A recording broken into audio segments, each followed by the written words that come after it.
Всем привет! Сегодня хочу вам рассказать и показать про очередную свою покупку, а именно зарядка для аккумуляторов. Зарядка для аккумуляторов называется Lita Kala модель Li S12. Есть возможность зарядки сразу же одновременно 14 единиц аккумуляторов. Аккумуляторы заряжаются такие, как никель-кадмиевые, никель-металл гидридные, литий-железо-фосфатные, АМР, если я правильно произнес, и литионные. С торца коробки можно увидеть полезную информацию в виде обозначения аккумуляторов. Так, вот. Значит, в комплекте что входит? В комплект входит провод с возможностью зарядки от автомобильного прикуривателя, от разъема. Сам блок питания с возможностью зарядки от сети. На выходе он имеет постоянные 12 вольт, а сила тока 4000 мАч. Ну и сама зарядка. Есть возможность зарядки сразу же 14 единиц аккумуляторов. На лицевой панели видно 4 желтые кнопки включения и переключения режимов. Сзади у нее есть полезная информация в виде... Тут указано, значит, какие аккумуляторы можно заряжать, какое напряжение и с какой силой тока. Ну и опять же указаны, какие модели внизу аккумуляторов можно вставлять на зарядку.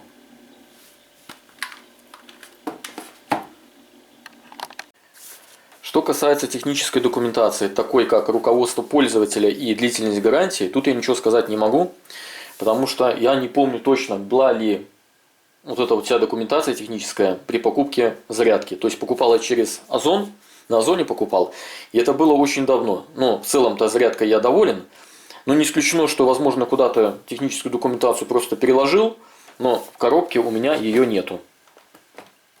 У меня в коробке здесь осталось только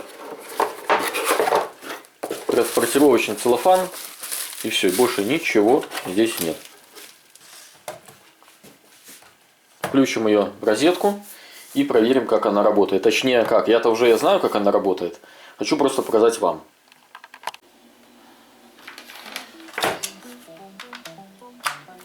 При включении в сеть сразу же загораются красно-зеленые индикаторы. Это говорит о том, что зарядка сама себя тестирует, проверяет работоспособность. И если все в порядке, можно приступить к зарядке аккумуляторов. Кого-то, возможно, интересует вопрос, такой, надежно ли фиксируются здесь аккумуляторы. Вот берем от ноутбука аккумулятор, вставляем его. Допустим, вот аккумуляторы 2А размера есть. Мизинчиковые аккумуляторы тоже вот есть 3А. И вот, если вы думаете, что если перевернуть зарядку, они выпадут, то нет. Фиксация аккумуляторов здесь надежная. Прям можно даже как-то потрясти. Ничего не выпадает. Все надежно держится, фиксируется. Смотрите, что я вам хочу показать. Какими функциями интересными обладает эта зарядка. Когда вставляю аккумулятор, например, от того же ноутбука, на экране сразу же начинает отображаться информация о состоянии его заряда, напряжение, которое прилагается для заряда аккумулятора. Зарядка определяет его состав, литий-ионный ли он, там, или литий-кадмиевый, там, или еще какой-либо. И после того, как она определила аккумулятор, она выставляет величину тока. Ток 1000 мА в данном случае. Также в этой зарядке есть защита от неправильной полярности, защита от короткого замыкания и защита от перегрева. Что значит от неправильной полярности защита? Вот смотрите, есть аккумулятор у меня, вот плюс, с этой стороны минус. Если я ставлю аккумулятор правильно, то есть плюсом к экрану, забирается информация, ну та же самая, которая здесь была. Ну и все, зарядка начинает заряжать аккумулятор. Если же я ставлю аккумулятор неправильной полярности, то есть минусом к экрану, смотрите, что мы в этом случае будем видеть, так сказать, на экране. А на экране будет отображаться через некоторое время, сейчас нужно подождать. Вот, надо было переключить кнопку. А будет отображаться наличие ошибки. И будет моргать красно-зеленый индикатор. То есть будет нам сообщаться о том, что нужно поменять аккумулятор, поставить его другой стороной. Что касается величины заряда тока. Здесь присутствуют только две величины. 500 и 1000 мАч. Изменить их как-то в большую или меньшую сторону не получится. Точно так же, как и напряжение. Напряжение здесь не получится выставить самостоятельно как-то 2 вольта или 3 вольта. Здесь выставляется напряжение автоматически зарядным устройством. Но есть одна интересная кнопка под названием моды. Для чего же она нужна? А нужна она вот для чего. Когда ваше зарядное устройство не может определить тип аккумулятора, вам придется его определить вручную. Вот для этого как раз таки и нужна кнопка моды. На экране отображается тип аккумулятора и напряжение, которое нужно для зарядки. Вы выбираете в ручном режиме, листая кнопку мод, тип аккумулятора и прилагаемое к нему напряжение. И все, зарядка автоматически начинает в таком случае заряжать ваш аккумулятор. Но единственное, что все равно вот то напряжение, которое зашито в этой зарядке, тот ток, который приложен к зарядке того или иного аккумулятора, вы изменить не сможете ни в ручном, ни в автоматическом режиме. Это в свою очередь большой минус. И вот что получается из этого. Если, например, поставить на зарядку аккумуляторы типа 3А, то к ним прилагается очень большая сила тока. В 500 или 1000 мАч. Из-за этого они начинают очень сильно греться. Это большой минус. Вот как вы можете видеть, по 500 мА сейчас вот ток на вот этих вот аккумуляторах.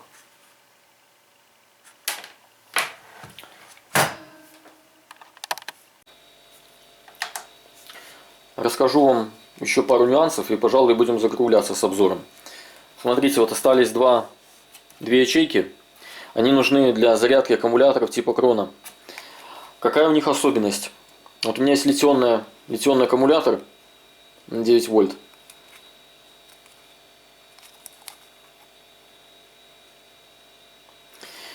Я когда купил зарядку, я не знал, что она не может заряжать литионные аккумуляторы. Вот в этих вот слотах.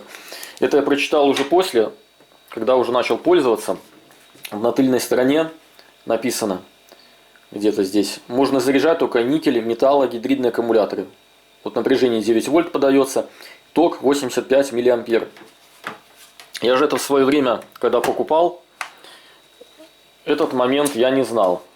И вот думал, что вот я смогу даже вот те же свои вот аккумуляторы, которые в виде кроны, тоже вот будут заряжаться. Но оказалось, что литионные аккумуляторы, вот эти вот слоты не заряжают. Я сначала подумал, что может эти слоты неисправные. Взял осциллограф. Значит, одел крокодильчики. Плюс на плюс, минус на минус. Ну, чтобы посмотреть, рабочие ли слоты.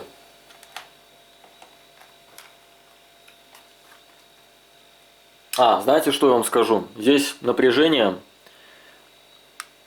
12 вольт почти. То есть там указывается никель, металлогидридные аккумуляторы, которые напряжение поддерживают 9 вольт, но заряжаются они 12. И током 85 мА. То есть эти два слота, они рабочие.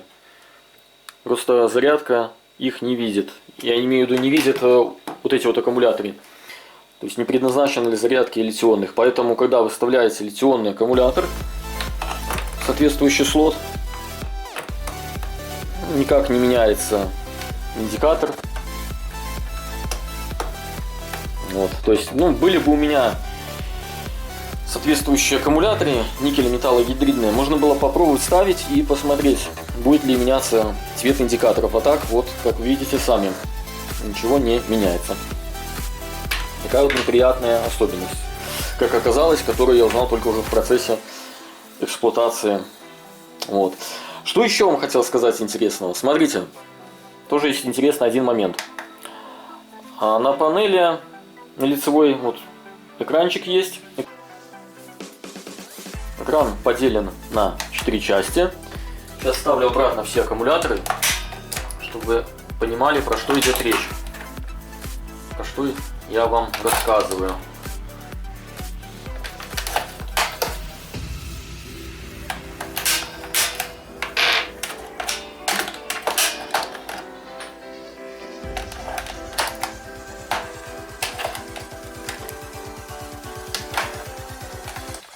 Смотрите, после того, как мы вставили аккумуляторы, на экране начала отображаться какая-то информация. Для чего вот эти вот кнопки, первые три? То есть про четвертую я вам рассказал, что означают первые вот эти вот три кнопки сверху. Обратите внимание, аккумулятор ставил неправильно. Даже сам не заметив этого, видите, зарядка показала ошибку, что вот этот вот аккумулятор стоит неверно. Его сейчас поменяем. Другой стороной поставим. И вот заметьте, появилась информация о его состоянии. Напряжение там, ток. Ток еще не появился, вот ток появился. Ток, напряжение. И вот значит что? Так, вот эта информация, которая отображается на экране, это вот информация об вот этих вот 4 аккумуляторах. То есть мы нажали на верхнюю кнопку, экран загорелся, какая-то там информация, это вот информация об этих вот 4 аккумуляторах, об их состоянии. Далее, если мы хотим вот эти вот 4 аккумулятора посмотреть, то надо нажать на вторую кнопку. У нас отображается информация об вот этих вот 4 аккумуляторах. Если мы дальше хотим посмотреть состояние аккумуляторов вот этих вот, крайних уже, да? Там плохо видно, я просто не смотрю в камеру, на экран точнее. Вот, я нажимаю на третью кнопку, информация отображается об вот этих вот 3 аккумуляторах. Вот такие вот дела. То есть тоже вот такой вот момент, который я хотел вам рассказать, чтобы вы знали, как там пользоваться. Так, что вам еще тут рассказать интересного? Как можно увеличить или уменьшить силу тока? Значит, смотрите, ранее я вам говорил, что здесь никак нельзя изменить ни силу тока, ни напряжение. Да, это в принципе так и есть, но есть одна хитрость. Смотрите, значит, когда... тут у меня уже все заряжены. Из-за того, что они все заряжены, поэтому ток уже равен нулю. Значит, надо будет их разрядить, чтобы вам показать, какая там есть особенность по току. Как можно увеличить ток или же уменьшить его от 500 до 1000 мА или от 1000 мА до 500. Ладно, подождем, пока они разрядятся. Покажу на примере 4 аккумуляторов. Ранее упоминал то, что 12 аккумуляторов здесь разделены на 3 подгруппы, по 4 аккумулятора в каждой группе. Помимо этого, здесь 3 группы разделены, скажем так, еще на 2 подгруппы, по 2 аккумулятора в каждой. То есть получается 1, 2, 3, 4, 5, 6. 6 подгрупп из 3. И вот тот момент, когда нажимаю на желтую кнопку, у нас отображается средняя группа из 4 аккумуляторов. Ток, сила тока сейчас, которая воздействует на каждый аккумулятор, по 500 мА. Попробую ближе показать. Так, ближе. По 500 мА. Что можно сделать? Как можно увеличить силу тока, если вы, например, хотите ускорить заряд? Если достать с каждой подгруппы по одному аккумулятору, например, вот этот, мы извлекаем, то сила тока на соседнем аккумуляторе сразу возрастает до 1000 мА. То есть вот только таким способом можно поднять или же уменьшить силу тока. Здесь осталось по 500, так как это подгруппа 2 аккумуляторов, другая, скажем так. А слева, это я убрал один аккумулятор, и здесь сила тока стала 1000 мА. Я возвращаю аккумулятор в его подгруппу, нажимаю вот среднюю кнопку. Сейчас вот он подумает, определяет тип аккумулятора, напряжение его, и вот выставляет ток. Ну вот, пожалуй, все, что я хотел сказать. Да, значит, если вы хотите бережный заряд аккумуляторов, то нужно выставлять, сразу заполнять все ячейки каждой группы из 3. Тогда вот ток, сила тока по 500 мА. По 500 мА. Ну и бережный такой заряд. Ну тогда дольше будете заряжать. Но, это получается минус своего рода для 18650, но плюс для мизинчиковых и пальчиковых аккумуляторов. Вот таких вот поменьше, которые. Сейчас вот покажу на примере их.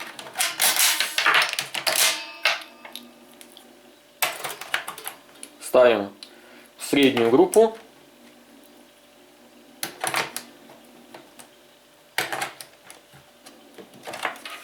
И что мы видим? Сейчас так. Вот он, зарядка определяет состав. Видите, какой там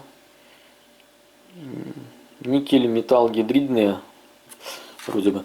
Так, вот. И сразу выставляет ток.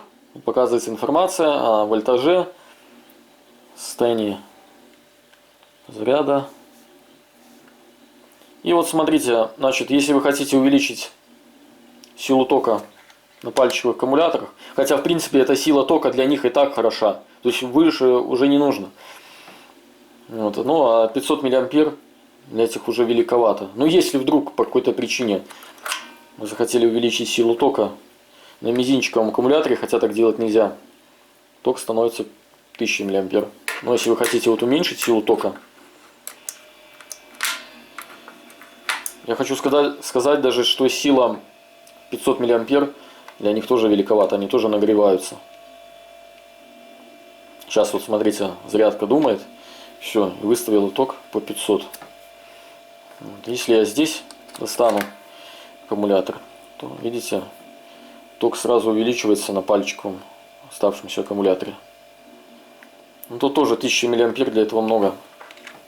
Вообще, скажем так, здесь ток довольно велик для вот этих вот аккумуляторов. Вот 18650, вот самый раз 1000 миллиампер, и это как бы этот ток великоват для этих аккумуляторов. Вот что в принципе я хотел вам рассказать, но по идее, наверное, все вам рассказал, все показал. Если вы прослушаете, просмотрите мое видео от начала до конца, то вам будет все понятно. Если что-то непонятно, ну, задавайте вопросы в комментариях, там по возможности отвечу. Ну а самая лучшая благодарность — это подписка, лайк, там добродушный комментарий у меня на моем канале от вас. Ну все, всем пока и до новых встреч.